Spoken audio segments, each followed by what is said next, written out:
Bonjour à toutes et à tous, aujourd'hui il fait beau et j'ai sorti les audio références 126 DC que je vous avais présenté avec mon ami Nicolas dans une précédente vidéo. Les haut-parleurs sont terminés. Je vais maintenant m'attaquer au dessous parce que sur le dessous, franchement, c'est pas terrible. Alors déjà, moi je dirais la première chose, faire des dessous d'enceinte en médium, qui pour moi s'assimile juste quand même, c'est de la surcompressée, ça ressemble beaucoup à du carton bouilli, ça ne tient pas l'humidité. Donc là, on voit le résultat, là, il y a carrément plus d'angles, des cloques partout, ça a pris l'humidité, ça a pris l'eau. Les angles ici, sans doute par des transports, pendant des transports, ont été bignés.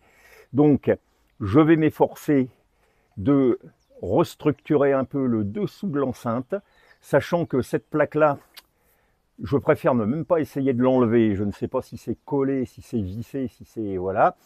Donc, je vais restaurer ça un petit peu différemment. Voilà, étape numéro 1. Les deux dessous ont été poncés de manière à les remettre un petit peu à plat et enlever toutes les parties qui étaient en train de se détacher.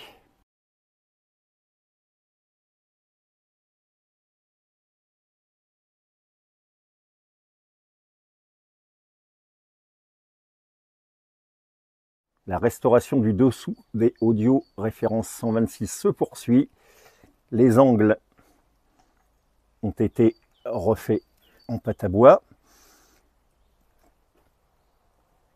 Pour ce qui est de la plaque du fond, j'ai choisi de poser une semelle en contreplaqué. Voilà, avec encore pâte à bois, renforcement aux angles qui étaient très écrasés.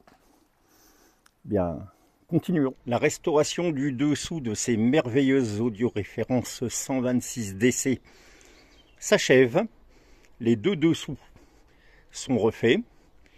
Je les ai donc repeints et vernis avec du vernis carrossier.